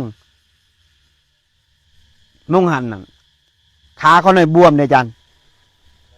ขาเขาหน่อยบวมคนละอย่างบ่ได้เขาน่ะคิดว่าสิได้พักในตีนผู้นี่ประมาณ3-4 มื้อพุ่นแล้วหายาสมุนไพรมาห่มอันยายุบนะต้มห่มสิเอาบาตรต้มห่มคิดในใจตอนเช้ามานะมันค่ำแล้วเด้เขาก็แวะเข้าไปนอนอยู่หันปุ๊บเขาก็เจริญสมาธิอิงเขาหน่อยดับไปปุ๊บมีคนมาถามเขาหน่อย อาจารย์หน่อยสันสิไปต่อได้บ่เขาหน่อยก็เลยปุ๊บก็เลยว่าถ้ามึงแน่จริงมึงออกมาหลดมึงอย่าว่าแต่เสียงมันก็ออกมาปุ๊บตัวบางใหญ่หนึ่งนะแล้วก็มานวดให้เขาหน่อยนะนวดให้เขาหน่อยติดใจเท่าคู่มือนี่ตอนเช้ามาปุ๊บขาเขาหน่อยแหวบเขาหน่อยย่างบิณฑบาตได้เฉยเลยคนนั้นยังงงเลยอ่ะผมเนาะเห็นว่ากันได้ ฮะ นี่ถ้าว่าคนบ่ได้สัมผัสหรือแต่คนบ่เข้าถึงแต่ความสงบหรือว่าบ่เข้าถึงโลกธาตุโลกธาตุมันก็ยังมีที่พุทธองค์ตรัสไว้เทวดาก็มีแต่ว่ามันต้องคนที่เขาไปสัมผัสจริงแล้วนี่ถ้าไปเว้ารู้ได้นี่เขาก็สามารถเฮาได้บ่ขณะพุทธองค์ยังมีคนพยานอันนี้เขาหน่อยเห็นตามที่เขาหน่อยเคยบำเพ็ญเพียรภาวนามาไผสิเว้าหยังก็สร้างเพราะว่าถ้าเกิดเขาหน่อยบ่เว้าออกไปผู้ที่ปฏิบัติตามหลังเขาก็สิบ่มีกำลังใจเพราะว่าจุดตัวนี้เป็นทางผ่านเด้แม่นตัวแม่นขนาดมันพ่อหมดเด้วันนี้ทางคนนั้นไปพ่ออย่างนี้เข้าใจไปพ่ออย่างนี้เข้าใจพ่อจะว่าอาจจะบ่คือกันแต่ว่าพ่อแน่นอนแต่ที่พุทธองค์พ่อในท้ายธรรมจักรน่ะเด้เวลาทั้งพรหมโลกเทวโลกมันโดยในท้ายธรรมจักรน่ะเด้อันนี้มนต์นะย่าอ่านมาแล้วบอกเขาหน่อยนะเขาอ่านหนังสือบ่ค่อยเป็นนะ อันในท้ายธรรมจักรที่เพิ่นว่าในเมื่อมันมีอันที่ว่าในท้ายธรรมจักรเฮามาพิจารณาแล้วมันมีอันที่ว่าแต่ว่าเฮามันบ่ฮู้ชื่อมันก็ได้ดอกโดยเรือลั่นแล้วเรือลั่นเฮา3แดนโลกธาตุบ่ได้3แดนโลกธาตุมื้อโลกธาตุเลยเนี่ยโดยและย่านแล้วเขาหน่อยสิบอกต่อ จุดมงหนึ่งอ่ะนะมันมีคนเฒ่า5 คนแต่งโตวนี่ใส่ผ้าถุงผ้าแบบว่าอันผ้าเกินผ้ายังจันผ้าสโลงแบบว่าแบบเป็นตานะของโบราณตะกี้ก็ใส่เสื้อขาวแล้วใส่ผ้าขาวแต่งขันหามาม่นเขาหน่อยนะม่นอาจารย์มงเนียนพี่ภาษามงเนียนมีแต่คนตายหุงนะม่นเมตตาเขาหน่อยแนมแล้วฮู้พร้อมได้ว่าเขาหน่อยทุดงมาจากภูเขาควาย คนน้อยก็เลยตัดสินใจสิลงตามลิมิตบ่อ่ะลิมิตหยังก็แล้วแต่ในเมื่อเขาเดินเส้นทางนี่แหละตากระสร้างมันตัดสินใจ สิลงอยู่ได้มันหู้อยู่ได้ไง เขาฮู้มันฮู้แต่เสมอว่ามันไปตามลิมิต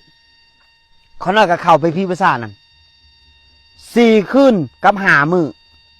เขาน้อยอยู่ในพี่ภาษาน่ะไปแผ่เมตตาอยู่หั่น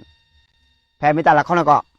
ครบเวลาเขาน้อยก็เดินทางต่อไปมงภูเขาอันนั้นนะภูเขาผู้เก่ารักนะมงคนตายหลายๆนะเขาน่ะก็ไปบำเพ็ญอยู่หันแผ่เมตตาอยู่หันไปเข่าซ่านอิงอากาศเย็นน่ะนะอยู่กลางพูนะมันดึกๆมามัน สมาธิ เข้าสมาธินะอิงดับไปปุ๊บมันม่วนนะรู้สึกว่ามันอยู่แบบมันหมอกมันหลายเนาะมันสูงเนาะภูเก่ารักมันสูงไหนหมอกอากาศเย็นคักมันเข้าสมาธิได้ไวออกจากตอนเช้ามากกับญาติโยมเขาก็มาใส่คนเขาเอิ้นหยังขมุนะเขาบ่เคยใส่บาตรเด้เขาฮะ เฮ็ดใหม่ๆตะกี้นี่ฮัศจรรย์ขนาดเดี๋ยวนี้มันซื่อๆแล้วตะกี้มันเฮ็ดมันคือกันเดี๋ยวมันซื่อๆแล้วเด้ โดย ธรรมดา ช่วงนี้คุมื้อนี่เข้าบ่ได้แล้วเพราะว่าหยังเพราะว่าสติมันเกิดหลายเพราะเขามีสติหลายถ้าว่ามันเข้ายังเข้าได้คือเก่าใช่ไหมว่าเฮาสติเฮายังบ่เต็มคันสติเต็มแล้วมันจะเข้าบ่ได้สิ่งพวกนี้แต่จะเข้าซ่านซื่อๆคันดับไปปุ๊บคือไปตีโหลดโฟนในคนยังอยู่เลยดิ่งลงดิ่งขึ้นเหาะไปยังอยู่ตัวนี้ แต่ว่าเดือนหนึ่งจะเข้าได้เทื่อนึงแต่มันจะเข้ามันเองได้มันดับไปเลยได้ มันดี เข้าของมันเอง สมาธิบ่ว่าอันสอดๆซะละ โดยบอกแล้วว่าความจริงนะปัจจุบันเนี่ยก็เป็นนั่นแหละช่างก็ได้สมาธิก็ได้อาจสิออยไปยังเฮาบ่มีหยังต้องปิดบังธรรมขององค์สามมาสามพุทธเจ้าว่าแต่ความจริงไหนถ้าบ่จริงได้บ่แม่นความจริงก็บ่แม่นธรรมบ่เว้าเซ่แซงพร้อมบ่เว้าระเบียงแล้วก็บ่เบียดเบียนผู้อื่นพร้อมอันนี้เว้าตามประสบการณ์เฮาที่เฮาเคยบำเพ็ญเพียรมาเคยปฏิบัติมาเพราะว่าเขาน้อยยอมตายเด้ยอมตายแทนพระพุทธพระธรรมพระสงฆ์มอบให้แด่องค์สามมาสามพุทธเจ้าเด้ตายตอนใดก็ได้ร่างกายเพราะว่าจิตเขาน้อยบ่ได้ตายร่างกายเขาน้อยตายตอนใดก็ได้แม่นบ่แล้วก็ เตรียมตัวเด้ โดย ว่าฮู้ฮอดบอกเจ้าของที่อยู่ มันเขาในสร้างเฮือนไว้อยู่แล้วแม่นล่ะวะมีมงอยู่แหละมีมงกินสบายล่ะคอยน้อยมีอารยทรัพย์ว่าแล้วเต็มโตแหละไปตอนใดก็ได้ ไปมื้ออื่นก็ได้ ไปได้ทุกมื้อบ่เคยยัง บ่อยู่บ่ศูนย์ญาตามันก็ยังมีศูนย์ แต่ว่าก่อนสิไปเนี่ยเขาน่อยสิสร้างหยังสร้างบุญตอบแทนพระพุทธศาสนาให้ได้หลายที่สุดนะ โดยจ้า สิได้สำได้กันแล้วแต่ก่อนที่จะตายศพเขาหน่อยปรณาไว้เลยว่าบ่ต้องเอาโลงศพมาบ่ต้องเอาหยังมาบ่ต้องเสียเงินแม้แต่กีบเดียวเอาพื้นมากองแล้วก็ยกเขาหน่อยขึ้นแล้วจูดได้เลยให้บอกลูกศิษย์ลูกหามาเลย ถ้าเกิดว่าคันเห็นศพเขาหน่อยนะถ้าบ่เห็นศพก็ให้มันแล้วไปนะอาจารย์แล้วแบบว่าเราแบบเป็นคนน้อยที่ว่าตายใช้จิตอยู่หั่นแหละนี่คือก็ได้อยู่ ได้หมดแบบใดไม่ได้หมดสิโยนลงน้ำก็ได้สิโยนทิมก็ได้สิจูดทิมก็ได้สิเฮ็ดหยังก็ได้สิปล่อยให้หมูหมากินก็ได้ เดี๋ยวเมื่อตายแล้วสิเอาเงินเอาคำเอาเขาสิเนาะ เอาเงิน มันจะก็ได้ เอาเงินค่าลงศพนั่น ไป ไปบริจาคให้แก่พระพุทธศาสนาให้คุณนำบอกกศลาหรือว่าไปบริจาคให้คนทุกข์คนยากก็ได้ มันให้แก่ห้องหมอก็ได้ ผู้เจ็บป่วยมันต้องการเงินใส่หลาย ให้แก่ฮะ เขาได้คือกันนะเขาเพิ่งนี่จะในห้องเมื่อได้พลาจิตตายนี่เขาได้ก็สิบอกไว้เด้เขาไปดูหมอเมื่อ อันนี้เขาหน่อยบอกไว้แล้ว บอกลูกศิษย์ลูกหาไว้แล้ว ว่าเขาหน่อยตายเนี่ยนะ อย่าเอาแบบบ่ต้องใส่ยังเลย เอาพื้นมากองและจูดเลย เอาเงินที่เขาบริจาคมา1ห้องหมอ2ไปซอยคนถูกข์คนยากคนแก่ชรา3ให้ไปซื้อเสียงใส่ของห้องหมอให้พระพุทธศาสนาคุณนำบอกกศลามุ่งใดขาดเคินนะโดยห้องหมอบางห้องหมอก็บ่มีอีหลีได้ห้องหมอนี่ได้ทั้งเกิดได้ทั้งตายเด้ แม่น เจ็บกับเขาหมอเกิดกับเขาหมอที่ตายกับเขาหมอ อัน กับเขาหมอ อยู่ผีภาษาทนี่ดวงวิญญาณบ่ค่อยมีนะจ๊ะ หลายอยู่ห้องหมอเด้ โอ้ อยู่หมอในหลายขนาด ขึ้นไปนี่สัมผัสได้เลย อยู่ห้องออกซิเจนนี่ข้างหน้าแต่เหงือกหลด บางคนบางคนตายยังบางทีมาห่วงนั่นห่วงนี่ก็มาเกิดอยู่หันก็มีเนาะ แม่นเขาเข็นลงศพไปเขาเนาะว่าไปแม่ เดี๋ยวไปถ่ายอยู่ห้องเย็นก่อนมันจะไปแต่บางทีมันหยุดจึกมันบ่ไปมันห่วงหลังมันอยู่นะมันจะเข้าหลังมันเข้าบ่ได้คืออยู่ห้องหมออยู่นี่อยู่พี่ภาษาบันโคกปะไวถึงยิงตายนี่เขาไปม่นคนไหนไปสูตรคนไหนอยู่หัน17 คืนม่นคนไหนไปสูตรปุ๊บตอนแรกมันมาอำคนหน่อยมันหายกระวนกระวายมันจะกลับสู่หลานมันเรียกร้องมันเรียกร้องยังเรียกร้องคือว่า มันยังบ่อยากตายนะเห็นบ่ขน่อย ฮะ มุนต่อเอาไปฮอดไซแหละไปฮอดผู้ก่อรักเนาะ ตัวก็รักเลย ทุดงนี่นะ เด้อ นี่แหละเราประสบการณ์ทุดงนั่นแหละฮอดผู้ก่อรักแล้ว เขาจะว่าย่าอวดนั่นนี่นะนี่เด้คนเนาะ ก็เรื่องของเขา อย่าไปติดในคำคนนินท่า บ่แล้วเฮาก็ป้องกันเฮานี่ สิ่งใดสกปรกเฮาบ่เอาเข้าสู่จิตสู่ใจได้คนน่อยบ่เอาเลยไผสิเว้าหยังก็แล้วแต่สิว่าคนน่อยม้าก็แล้วแต่เว้าคนน่อยคนก็แล้วแต่เว้าคนน่อยดีก็แล้วแต่เว้าชั่วก็แล้วแต่คนน่อยบ่เก็บมาใส่ใจดอกเพราะว่าทั้งตัวนี้เห็นเป็นทางขาวสะอาดบ่เอาขี้เหงื่อย่อมใส่จิตใส่ใจตัวเองเพราะมันสกปรกล่ะบ่สนใจเจ้าสิว่าหยังไงซะก็อย่าบ่สนใจโอเปขา เอาโอเคเอา แล้วก็เขาน้อยขึ้นไปย่างลูกผู้นั่นนะอาจารย์บินทบาทก็ยากได้อันทั้งขึ้นผู้ก็รักนะเพราะว่ามันบ่มีบ้านคนเด้ลาวสูง เขาบ่เคยใส่บาตรเขายังเคยใส่เขายังใส่ได้ลาวสูงเขามุยาวเขาใส่บาตรเขาเห็นบาตรเขาใส่ เอาก็น้อยไปย่างก็น่ะผ่านมาจากสันมาน่ะยายเราบ่เคยเห็นจักเทื่อผ่าย่างคือดงผ่า10 องค์หรือ7 8 องค์มันน้ำตาคุเลยแล้วดีใจ ดีใจแม่น เจ็บชกใช้เลยแล้วแลขับรถนำมาเป็น5-6 กิโลมาอยากถวายเงินเท่าน่ะพากันอธิษฐานไปดับเงินมีแต่ให้เราไปซื้อน้ำซื้อหยังนะเราก็ซื้อน้ำเนี่ยเราถวายเราให้นะเราบ่เคยเห็นจักเทื่อ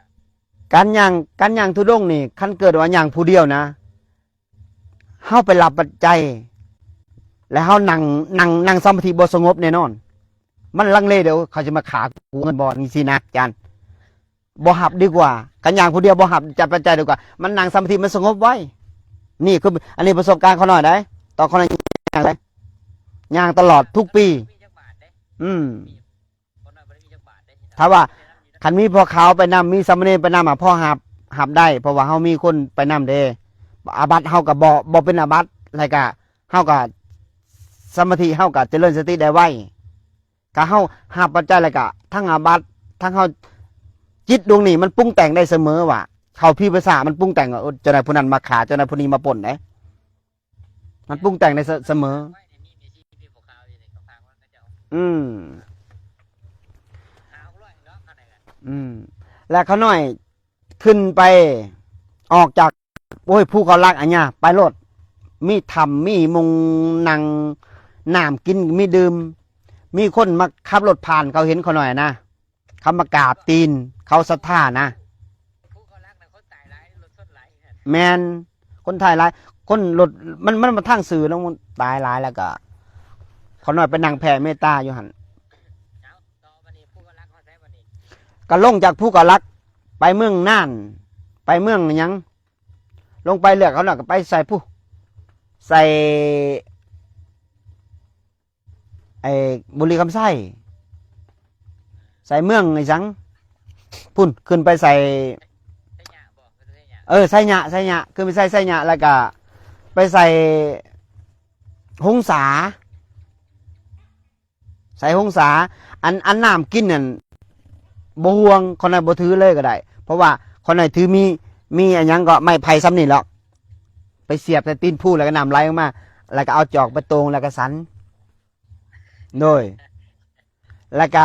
มีญาติโยมเขาขับรถผ่านมาเขามากราบตีนมาข้างเขาใส่นมส่วนหลายได้กินแต่นมนะจัน3 มื้อได้สันเข่าก็มี 4 มื้อได้สันข้าวก็มีส่วนหลายจะได้สันนมกับมักสมเออ มักไม่ร้ายได้ขนาดเนาะ มักไม้หลายมักสมหลายแถวนั้นน่ะนะแต่ว่าข้าวสันยังมาเฮาก็ใส่ยังมาเฮาก็สันอันนั้นแหละ ยิ่งบ่ได้สันข้าวยิ่งหยังยิ่งเบาแต่นมคนน่ะบ่อยากสันบ่ได้เพราะว่าช่วงนั้นมัน ยังมวนเลยว่า โหอย่างนี้บ่ได้ใส่เกิบบางคนให้น้ำตาไหลกราบตีนแล้วก็ไหลเขาดีใจอะนะ เลย ไปฮอดพุ่นฮอดหงสาแล้วก็สิเข้าไทยเขาน่ะเข้าฮอดอุตรดิตถ์พุ่นย่างไปผู้เดียวน่ะ อุตรดิตถ์อยู่ทางไหนอุตรดิตถ์ เอ้าเขาน่านเขาน่านแล้วเขาแพร่ก็จังหวัดอุตรดิตถ์ เออ มันภูเขาจังซี่ได้จันคืนจังซี่มื้อหนึงเขาได้ย่างได้ภูเขาได้10 กว่าลูก มัน ยังไปแล้วบ่นั่นน่ะ ไปแล้วโดยไปผู้เดียว แล้วก็3 ปีน่ะเขาน่ะไปติดต่อกันหลวงพ่อบาง ปีที่4เขาน่ะไปฮอดปีที่3เขาน่ะไปฮอดจังหวัดอุตรดิตถ์ปีที่4ไปฮอดจังหวัดอุตรดิตถ์ปีนี้เขาน่ะไปฮอดแต่ภูเขาควายปีนี้แต่2 ลบแต่ปีหน้านี่ย่ามาคันย่ามาเนี่ยเขาน่าจะพาไปเนี่ยแถวนี้แถวทรหดสุด เออ ๆแต่บ่บอกกันแต่ว่ายอมรับว่าต้องยอมหยัง มืออิ่มมืออด เพราะว่าเขาใส่บาตรบ่เป็นเด้ เลย คือปีนี้เขาในยาง4 เดือนเนี่ยเขาในสันมาม่าเกือบ4 เดือนย้อนหยังย้อนว่าบิณฑบาตบางครั้งก็ได้บางครั้งก็บ่ได้เพราะว่าส้นเผาเราเทิงเขา มีปลาขาวไปน้ำจี มีเอาพวกเขาไปนำเด้เท่นแดงเด้ไปนำเด้ตัวหนึ่งก็บวชเลยเด้ศรัทธาเจอธรรมะคู่มือก็บวชในพระพุทธศาสนาเลยเด้ บวชเธอบวชโอ้หยางทุดง4 เดือนเนาะคนบ่เคยหยางมันหยางได้4 เดือนว่าสุดยอดบ่เจ้าวะสุดยอดบ่โดนธรรมะหล่อหลอมหัวใจคู่มือเลยบวชเลยคู่มือนี่อยู่นำเขาน้อยก็ได้เพิ่งพาอาศัยเพิ่นนี่แหละเวียกงานก็ใส่เพิ่นแน่บำเพ็ญเพียรภาวนานั่งสมาธิก็นิ่งได้ดี ด้วยกันนะอยู่น้ำกันเนาะหมู่กัน โดย ลุงนินก็ใส่ย่าก็ใส่ลุงนินนะ แม่นแล้วก็ ซึ่งคนจะใส่กัน ตอนนี้มีครูบาปองมาอยู่นำผู้นี้ก็ทนคือกัน แต่ว่ายังจิตใจยังบ่สงบก็คงต้องใส่เวลาพึกอีกอันนั้นแหละ มันแล้วมันทางซาบซึมไปน้ำ โดย คนเฮามันคือคอยซาบซึมไปใครจะยินถึงน้ำนะ ซัมมาเนตน้อยนี่มันนิ่ง ตอนอย่างทุรงมันนิ่งได้ตอนกลับมานี่บ่ค่อยนิ่งพอปานใดปันเฮียนหนังสือนำเด้ เหตุไว้เขานี่สั่งเหตุสั่งปัจจัยไว้เขาเจ้าไปแล้วเมื่อใดก็จะมีปฏิสัยแล้วถึงเขาเจ้าจะจิกไปแต่เขาเจ้าเคยมีแล้วเขาเจ้าก็ยอมมากคือเก่าเด้ โดย สั่งปัจจัยไว้เหตุไว้นะอันนั้นอย่างน้อยเขาเจ้าจิกเข้าไปเขาเจ้าก็เอ้าเมื่อใดเมื่อหนึ่งก็เขามาใหม่ก็มี แม่น มันบุญของเขาเจ้าอ่ะนะ ย่าเคยไปแล้วบ่เขตนี่ ย่างขนาด เขตอันเขต ไปทั้งงาน พ้นโฮงนี่ ไปทั้งงานไอ้เขาห้องไว้ยังก็อันนี้พี่จะน้อยว่าจะพาไปอยู่ทั้งงานไปทั้งบ้านทั้งญาตินะแต่ว่ามันต้องย่างผ่านไปปุ๊บหลังจากทั้งนี้ก็ผ่านไปทั้งงานมันนั่นอันนี้มันเป็นคล้ายๆทั้งองค์มังมันเป็นเท่าไหร่รอองค์มัง แม่นคันอาญามานี่เขาน้อยสิส่วนเขาคอยสิส่วนถดงช่วงหน้าแรกนี่ถดงตามส้นเผาแล้วเทิงนี่นะไปตามพีภาษาเลาะมงบ้านได้บ่มีวัดนี่หลายบ้านนี่บ่มีวัดทั้งนั้นเลยและพีภาษากับเขตพร้อมได้พีภาษาส้นเผาแล้วเทิงนี่ ไปอยู่ เขาน้อย เขาเลยมากเยอะ เขาน่าจะพาพึกเลยพึกไปบ้านนั้นนอนพีภาษาไปบ้านนั้นเขาน่าจะบ่พานอนบ้านได้นอนแต่พีภาษาแล้วก็นอนถ้ำนอนพีภาษานอนห่วย ไปเคแถวนี่น่ะมนมาเลยเขาน่าจะพาไปนี่คุณนำสางแล้วนี่คุณนำสางแล้วเขาน่าจะสางแล้วพอดีพาเขาน่าจะพาย่างเลยพาย่างเขตนี่แหละเขตนี่ย่างแล้วประมาณจาก7-8 มื้อทุดง7-8 มื้อหรือ10 มื้อแล้วแต่ว่าไปทุกบ้านนะบ้านที่บ่มีวัดบ้านที่บ่เคยใส่บาตรแล้วก็ไปนอนแผ่เมตตาจะคืน2 คืนแล้วก็เทศธรรมะให้เขาฟังแล้วครับไปตองสินะอาจารย์ครับบ่รีบบ่เร่ง ไปเพื่อที่ไปโพดให้เขาได้ใส่บาตรและให้เขาได้ฟังธรรมะนะคันเขาหน่อยมีหมู่กัลยาณมิตรมาแต่ว่าเขาหน่อยไปผู้เดียวก็ได้อยู่แต่ว่าบ่คือหลายองค์นะอาจารย์ เลย แต่ผู้เดียวแล้วเขาก็บ่เชื่อมัน ว่าบารมีแต่ละองค์บ่ได้ใช้โลก มันร่วมกันเด้มันร่วมกันด้วยกลับไปผู้เดียวก็ได้อยู่แต่ว่ามันเทศผู้เดียวคันมีหมู่กัลยาณมิตรเทศใส่กันไปนำกันปุ๊บคือพุ่นแถวตุ่มลานบ่แถวตะโอยบ่แถวสมุยบ่แถวกะลึมแถวนั้น เห็นบ่ เมืองพีนเมืองน้องเมืองน้องก่อนฮอดเมืองน้องนั่นเขาบ่เคยใส่บาตรเลยอายุ70 80 90เขาน้อยไปบิณฑบาตเนี่ยเขาให้เด้เราเทิงกันนะบ่เคยใส่บาตรเขาน้อยบ่เคยเฮ็ดเขาน้อยบ่เคยกระทำบุญแบบใดเขาคิดว่าเขาเฮ็ดระเบิดขาสัตว์เขาคิดว่าเป็นบุญแต่งดองเขาคิดเป็นบุญ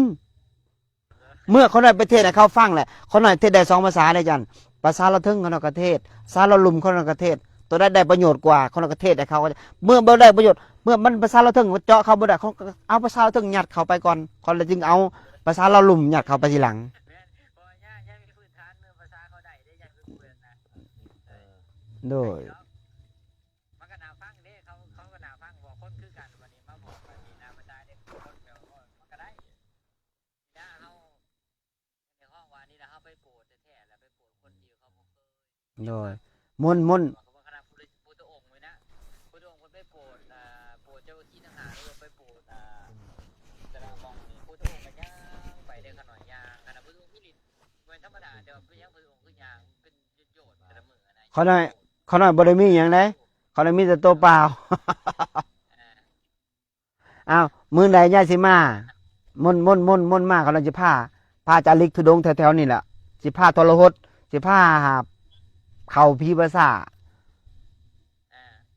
เด็กเด็กน้อยเขาน้อยนี่เว้าตามซื่อได้นี่อานนท์อามินนี่อาวินนี่ครับไปฮอดพีภาษามันแล่นก่อนเลยนั่งก่อนเลยไปนั่งทับลงศพก่อนเลยพีภาษาตายหูเลยมันบ่ระยะเลย เด็กน้อยพวก2-3คนนี่โอ้สุดยอดเลย มันลื่นสิ้นพีภาษาแหละบ่ระยะเลยคือพีภาษาในบ้านนี่เขาน่ะเข้าไปนี่ฮะโดยถ้าญาติโยมอยากพึกพิภาษา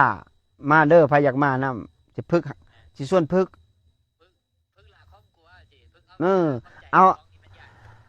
เอาสิ่งที่ย่านออกจากหัวจิตหัวใจมันย่านหยังสิพาพึกสิพาเอาออก เมื่อคันผู้ใดบ่ย่านความตายแล้วก็โอ้ยผู้นั้นสูงสุดแหละผู้นั้นมันเบานะเปรียบเสมือนยกหินออกจากหัวใจมีคำถามบ่ บาปบุญคุณโทษมีความหมายว่าอย่างไร บาปบุญคุณโทษ โดยมีความหมายว่าอย่างไร โอ้บาปบุญคุณโทษมีความหมายว่าจังใดคือบ่ถามเรื่องสมาธินั่นจะปิดประตูนรกนั่นบุญเฮ็ดบุญก็ได้บุญเฮ็ดบาปก็ได้บาปหึ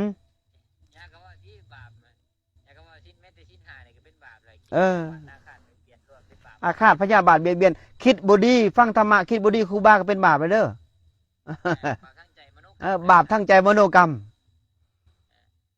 คิดก็อื่นบ่ดีจังซั่นที่ไปเว้านินทาต่างๆไว้ทั้งที่บ่ดีเป็นอกุศลทั้งนั้นหมดเป็นเปรตไปอบายไปอบายอย่างเดียว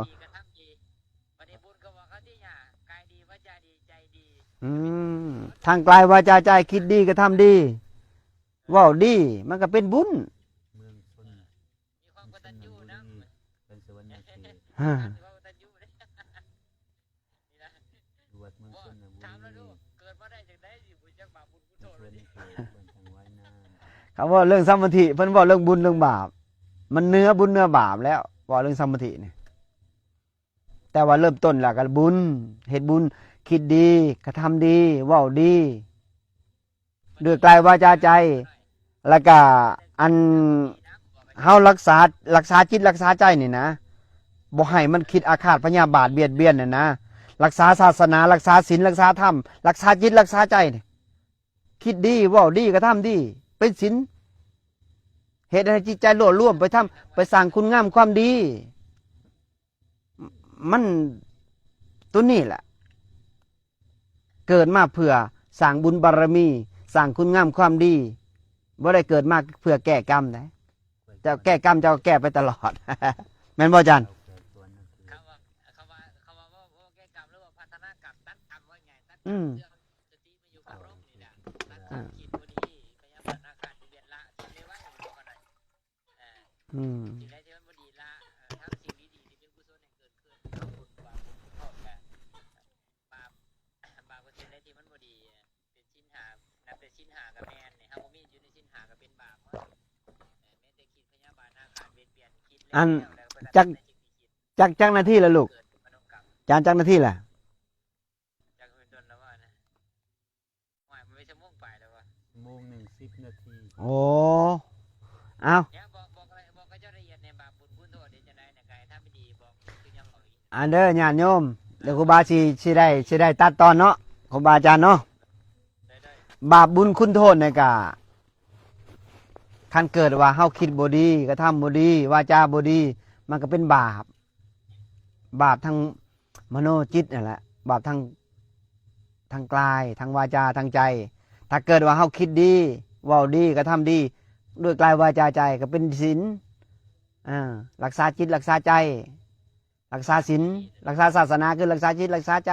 บ่ให้อาฆาตบ่ให้พยาบาทบ่ให้เบียดเบียนบ่ให้คิดหยังบ่ดีกับผู้อื่นเขาศีลเนี่ยก็คือศีล5ข้อการที่ว่ากองบุญ5กองคือศีล5ข้อด้วยการบ่เบียดเบียนด้วยการบ่ เขาก็ฮู้หมดเลยเนาะข้างใน นี่แหละ เนาะวันนี้เนาะ ฮะ จบเนาะวันนี้ แล้วก็ที่ฝากบอกเด้อญาติโยมวันที่15ค่ำนี้อาตมาภาพเชิญชวนญาติโยมมาถวายห้องน้ำถวายให้แก่สงฆ์ที่ตักบาตรสันเขาอยู่วัดบ้าน แต่ว่ามานอนอยู่วัดป่ามานอนอยู่สันวักสงฆ์แห่งนี้ แล้วก็สันเขาแล้วจังมาถวายเพราะว่าญาติโยมเขามันสีลักเด้มันสีมาวัดป่าบ่ได้มันไกลเนาะเดี๋ยวก็สันแล้วมาถวายทีหลังก็ได้ เงินที่ญาติโยมโอนมาเป็นเจ้าภาพรวมกันหมดบ่ว่าอยู่ประเทศนอก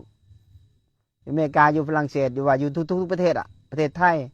ประเทศลาวทั่วแข้งทั่วบ้านทั่วเมือง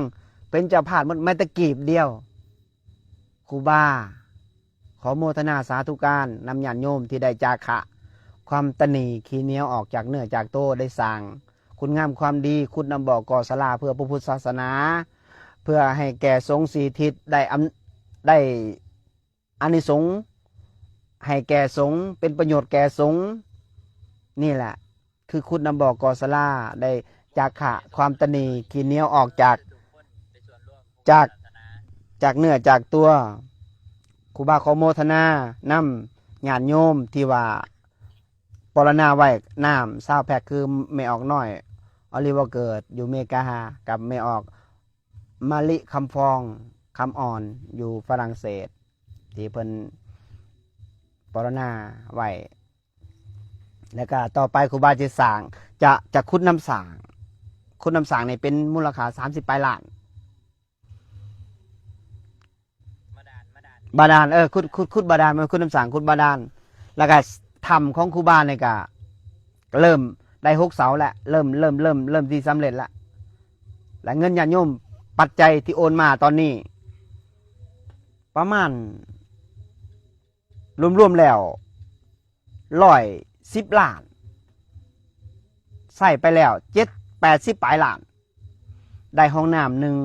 1ได้จักได้โปมได้ไม้